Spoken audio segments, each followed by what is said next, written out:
Everybody, welcome back to another episode of Restored to More. We are so excited for you guys to meet our guest today, Ed Khouri. Ed Khouri was introduced to us from Jim Wilder, which was our very first podcast outside of Charity and I doing ours. And we are so grateful because Ed has an amazing heart, amazing ministry. Let me tell you a little bit about him. So Ed Khouri, for more than 40 years, has worked with substance abusers and their families in diverse settings. He comes from pastoral counselor, trainer, writer. Ed's work has encompassed outpatient counseling, jails, transitional housing for homeless addicts in all phases of residential treatment.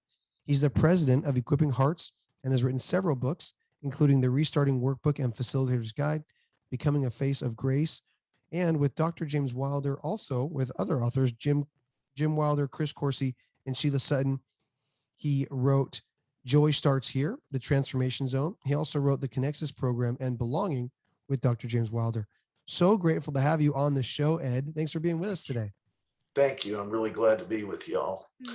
So you reached out to us and you were like, hey, I'm writing this new book. God's doing a revelation in my heart, in my mind. I mean, you've been in this space, for 40 years. I was reading your bio and about you, and it sounded like in 2015, you went back to the drawing board and you're like, I did. There's more here. So I would love to hear about that journey. And then we'll get to your testimony as well, because I love that you speak out of your brokenness. But tell me what happened in 2015 and what led you to even starting this journey of grace. Okay. I met Jim Wilder in 2003. And some of the stuff I heard him teach about the brain changed the way I thought about addiction, because people in the field of addiction know that treatment doesn't work very well. Mm. And when I heard Jim talking about the brain, I was making the connections like this is this, and this is this, and this is this. So we ended up working together to create Connexus, which was rooted in scripture, but borrowed a lot from brain science. And over the years in traveling and training people to do groups based on that, I realized there were a lot of people that could not get past the brain science. Churches that were more conservative, or just they'd never heard of why brain science could be important. They rejected the material and the concepts because they didn't really have a background for it. And we were not rooted explicitly in scriptural concepts. Like I would hear, well, why are you talking about joy all the time instead of this? And why brain science? That's not in the Bible. And so in 2015, it was really breaking my heart because it was not about what I was teaching as much as my language. Wow. And if my language is keeping people from hearing stuff that's transformational, then I really want to fix it. Wow. So I went back to the drawing board in 2015 and said, how can I say what I've been doing? Totally reframed, and not just throwing scripture at it to say, well, see, this is biblical, hear that, but reconstruct it completely from the inside out. And that's when grace, as a foundation for life, ministry, discipleship, it like pulled back training I had 20 years ago into my head to say, maybe grace is this. The more I worked with it, the more I was really sure. Wow. So cool. So you talk about grace, and I think for a long time, I don't even know if I understood really what grace was all about. Right? I was raised in the church. We believed in free grace, which meant that it wasn't by works. I think a lot of people can start there and go, I understand free grace. It means I don't have to work for my salvation. It's a free gift of God. But I think what you're saying is there's a lot more to it than just that.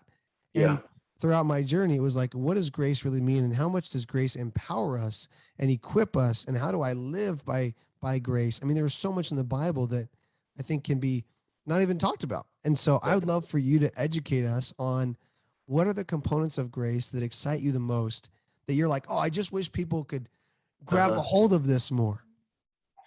Well, you're right about, not by works or unmerited favor.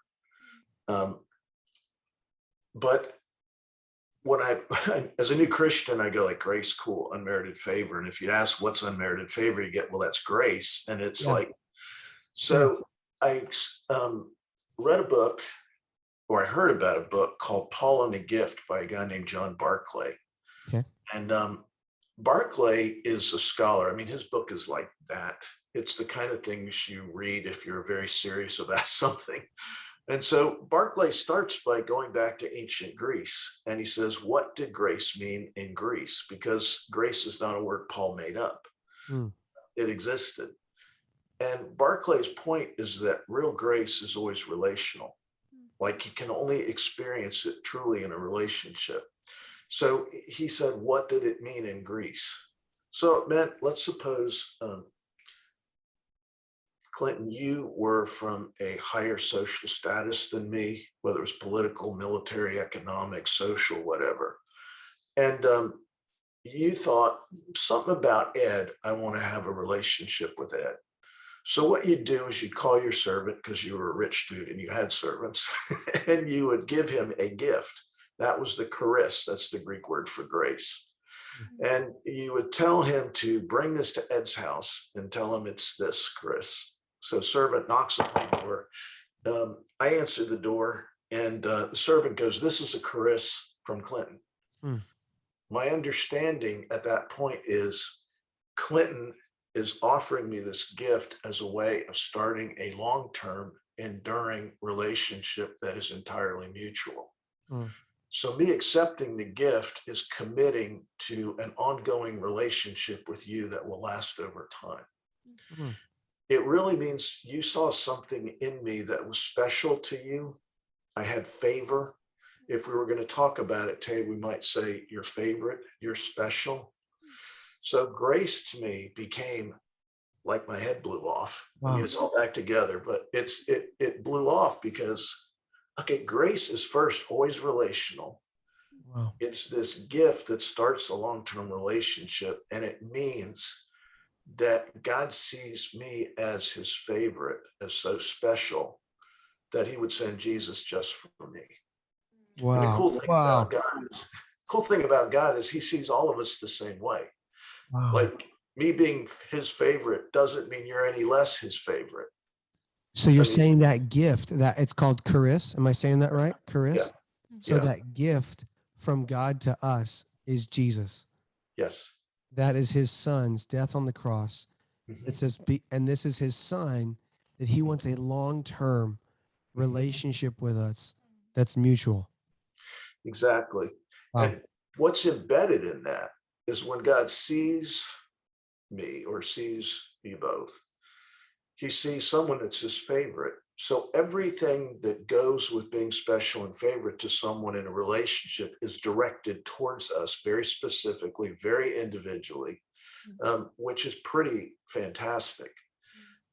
Because when you say I need more grace, sometimes that doesn't mean much. But if you think about it in this context, it means I need to receive more of not only how God sees me, but everything that goes with how God sees me. Wow. And the challenge then is learning to see myself that way. Yeah. Yes. And, which is why the book is Becoming a Face of Grace. But then reflecting it out and learning to see everybody else that way. I mean, so that's kind of what I stumbled on that was so exciting to me. Wow. I would be excited too, because I'm excited when you share about it. Yeah, let's talk about grace. I mean, gosh, I have so many questions about it. But one of them is just how does looking through God's eyes of grace create healthy attachment? Okay. Grace is the glue that makes healthy relationships sticky or last or endure. When you're interacting with someone and it's very obvious that you are their favorite, it triggers a response in me called joy. They're glad to be with me. Right? Yeah.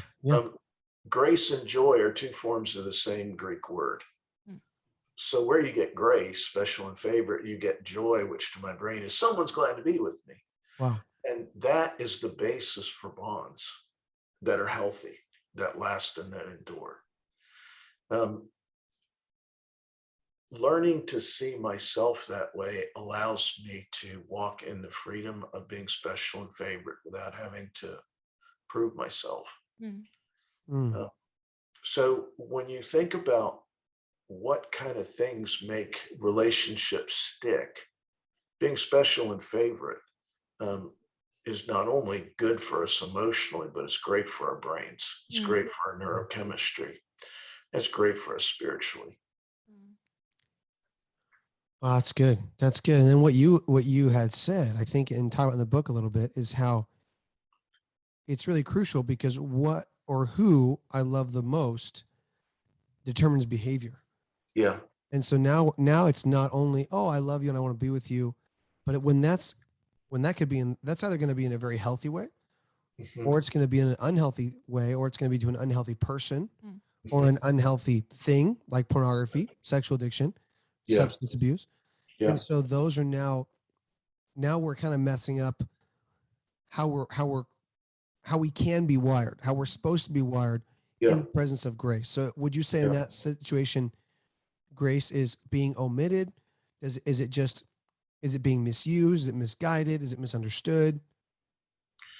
What I would say is addictions, when grace is absent or just weak, then our spiritual and neurochemical default system is fear. Wow. It's grace experienced early in life from primary caregivers that and the kind of mature love they can show us that really helps displace fear as our default system, because we are born that way. We are born that unless fear is displaced, the part of our brain that's responsible for fear will organize the way our brain develops and organize the way we view life. When grace is absent, joy is low, but it doesn't mean that we still don't need special and favorite. So a whole lot of other things can substitute for special and favorite. I call them the 4 deadly P's. Are the things we do intuitively as infants. We can please, perform, avoid pain, maximize pleasure, but those definitely lead to the development of addictions. So if you're talking about sexual addiction, substance abuse, ministry addictions, performance addiction, porn addiction, it's coming because grace was missing or weak in areas we needed it. Wow. And a key part of recovery is not just we quit it. It's just that fear has to be addressed and displaced. Because otherwise we switch addictions. Okay, so this is good stuff here, Ed. We're let's go here, right? Yeah, it's good. Let's do it. Okay, first of all, this is so good. We live in a culture right now that is just anxiety driven, fear driven. The media is spreading fear like crazy. We live in a time right now where, regardless of the views that we personally have, there is a lot of fear. There's fear from people that are on this side, and there's fear from people that are on the other side.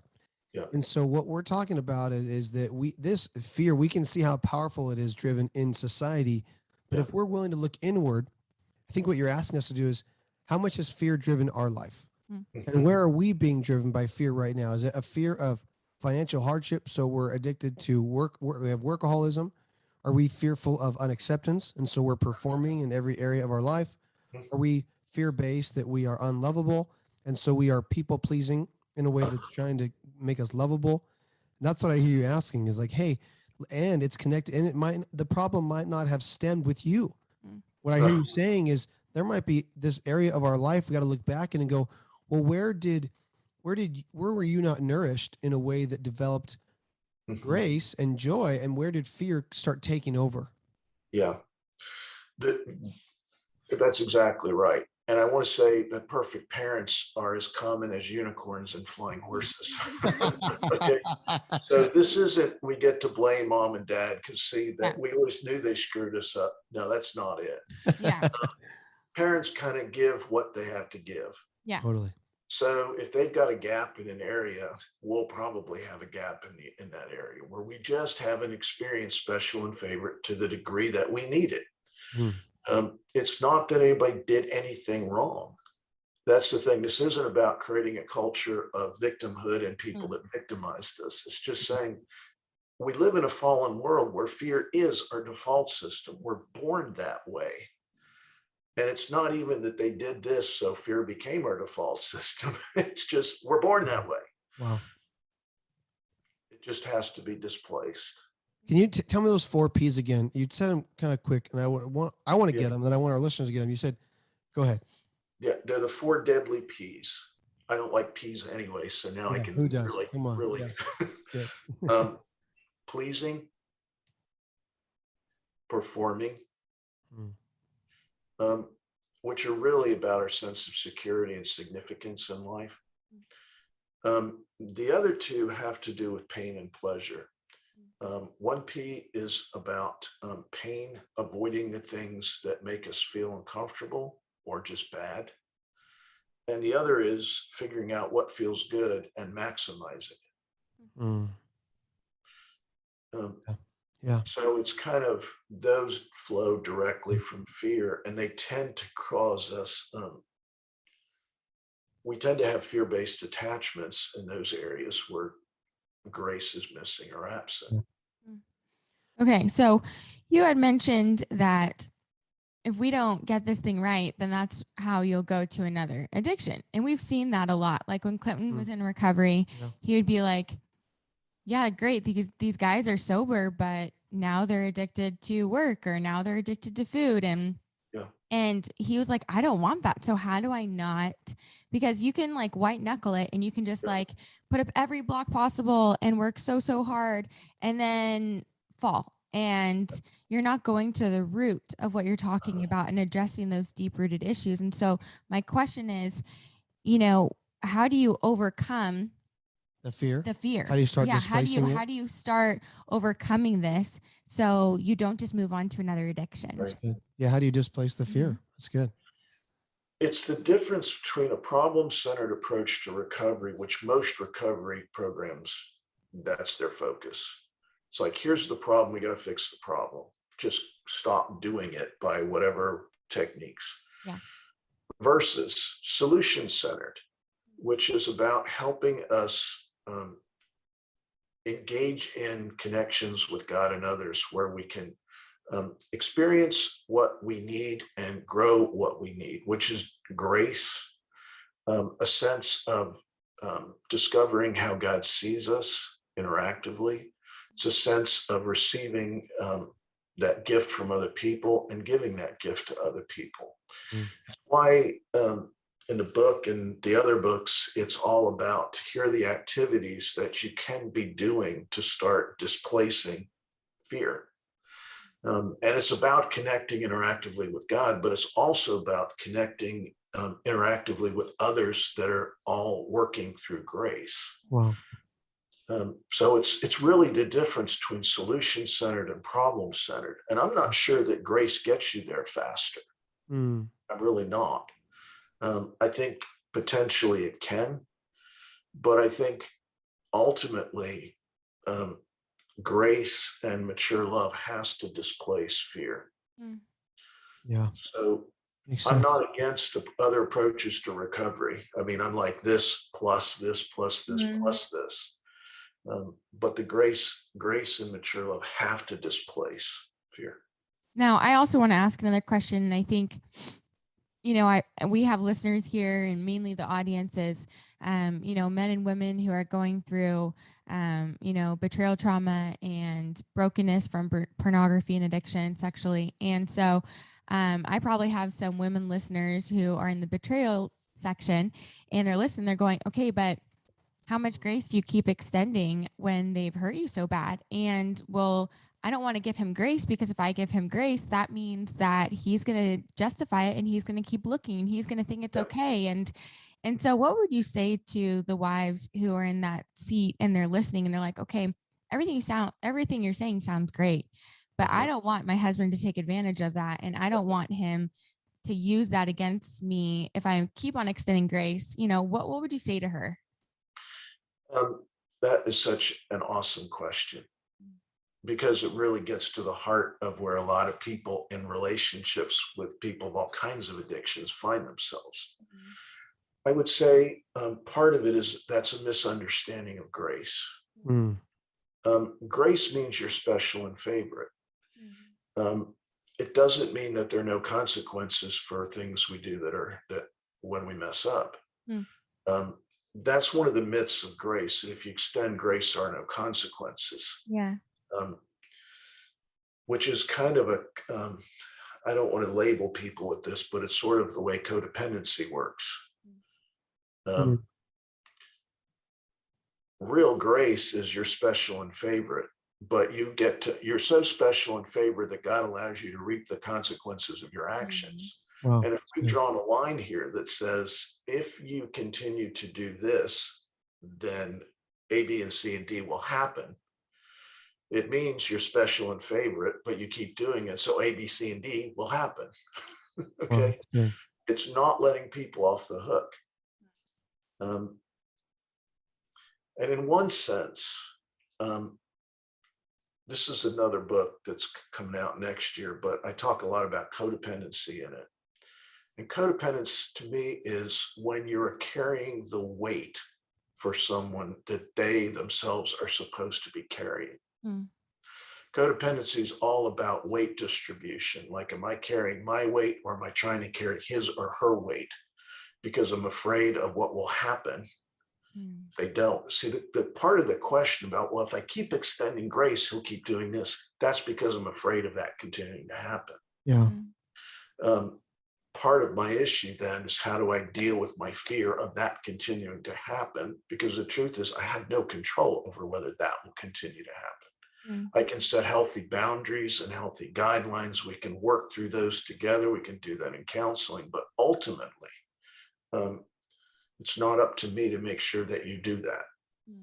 No, I appreciate you sharing that. I think Charity does too, because in the beginning, there's this big thing about codependency versus trauma behaviors, and so we love talking about this because this is a big issue, right? Women that go through betrayal trauma don't want to be labeled as codependent, and Exactly. we don't want to do that either. But what I hear you saying is there's a line between that.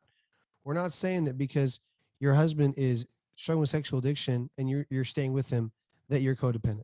What I hear you saying we're not saying that. and I hear you not saying that, which is great. What I hear you saying is we also have to understand that there also shouldn't be a wife carrying the burden for her husband.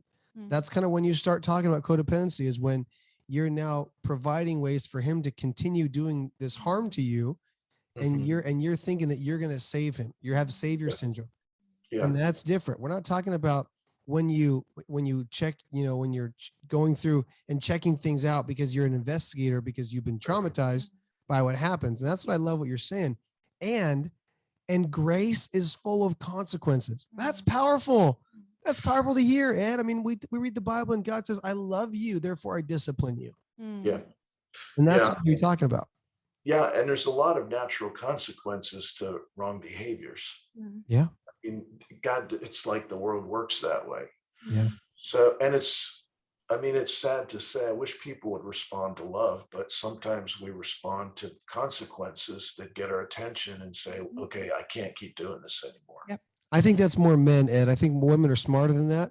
I think it's us men that are just kind of stupid and has to really come down and smash us in the toes or hit us in the nose before we change. This issue, I'm just making a joke, but yeah. No, it's true. But I've worked with women who are addicted that do the exact. I mean, I believe it. It's the universal dynamic that goes with an addiction, pretty much, I think.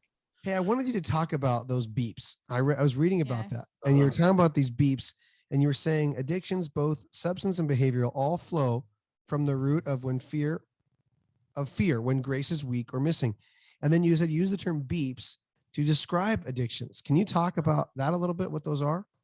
Yeah, beeps it's an acronym that I created a while back that stands for behaviors, events, experiences, people, or substances that take the place of grace-based connections with God and others. Really what happens with beeps is they are the fruit of fear. If you imagine fear as the taproot, you can get some branches underground and above ground. They're the 4 Ps, but beeps grow on those branches.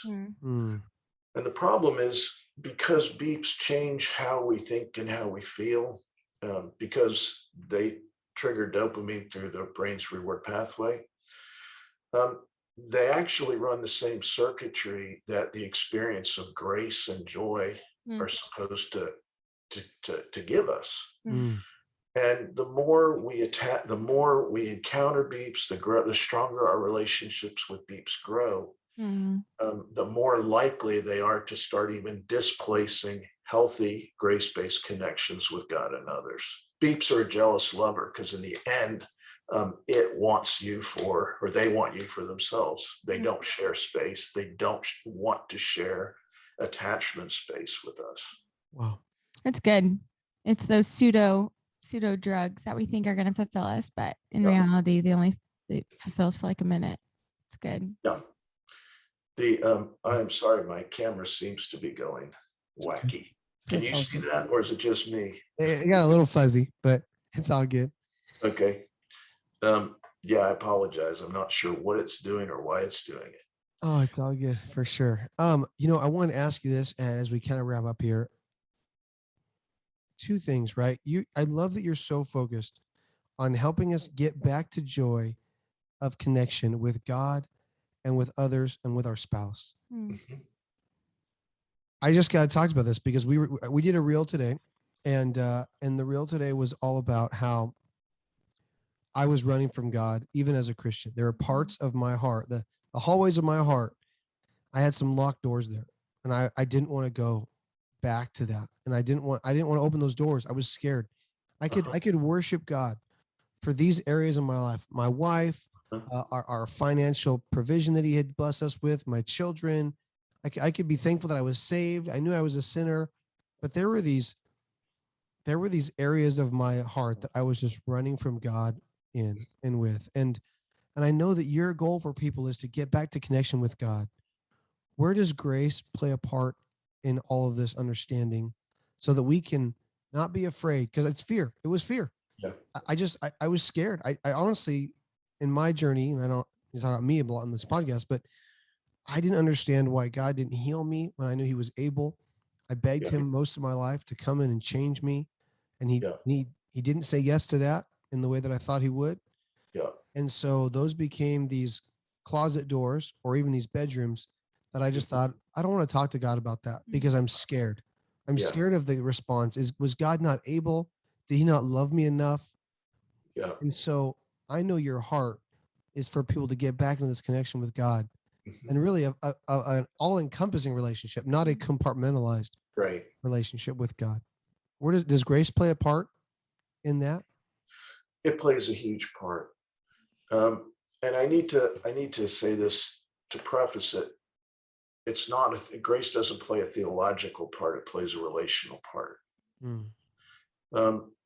Because you can understand the idea of special and favor, but until you experience it, it's not real. I mean, it's real to my left hemisphere because I got the information, but it's not real to the emotional relational control center that has to learn by experiencing.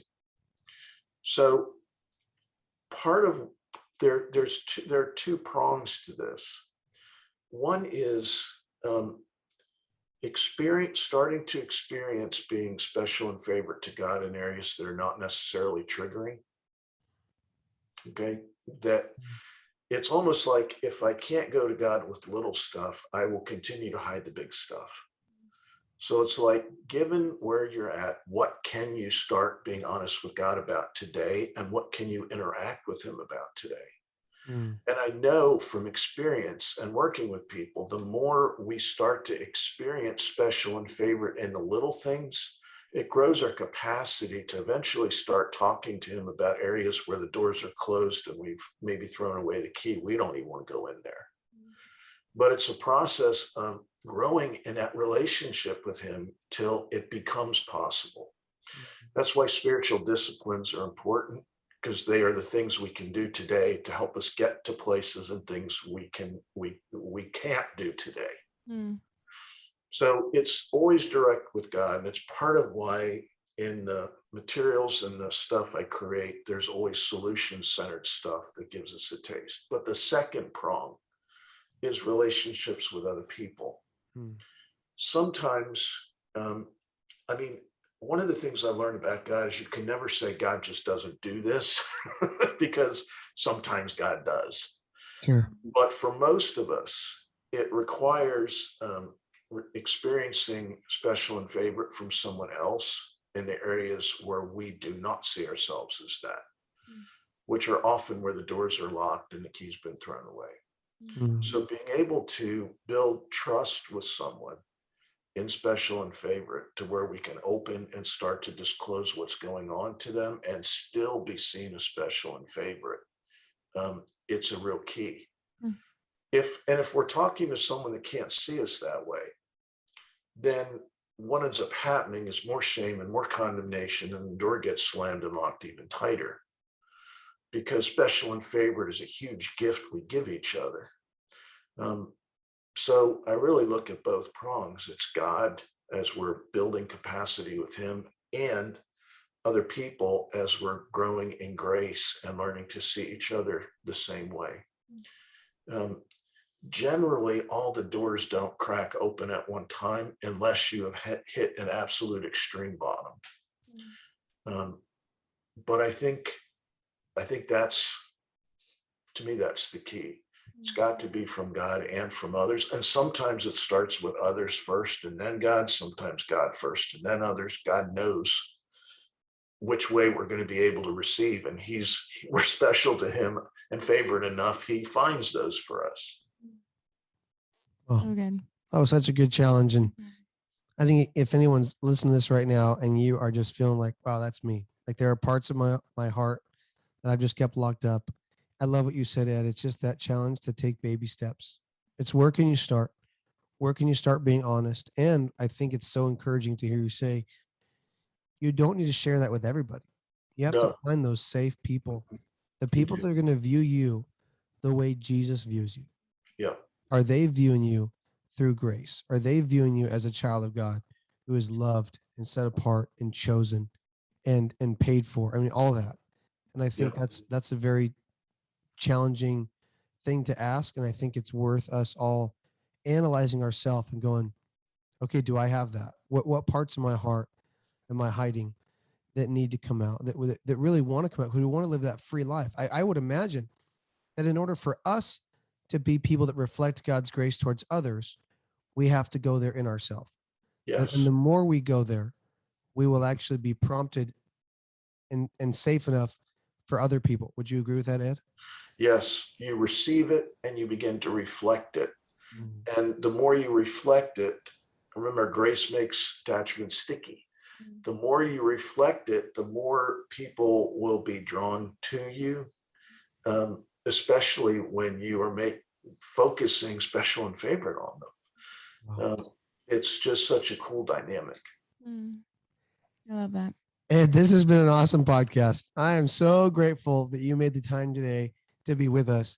Can you tell our listeners how they can get your book and get more plugged into all that you're offering? Yeah. The book is called Becoming a Face of Grace, Navigating Lasting Relationships with God and Others. And it is on Amazon.com. You can get it through the Life Model Works website, and you can get it through Humble Shack. You can also find out more about what we do at equippinghearts.com. That's our website. And the sequel to Becoming a Face of Grace is almost out. It's finished. We're gathering endorsements and it's done. And it's really, how do you do this in groups?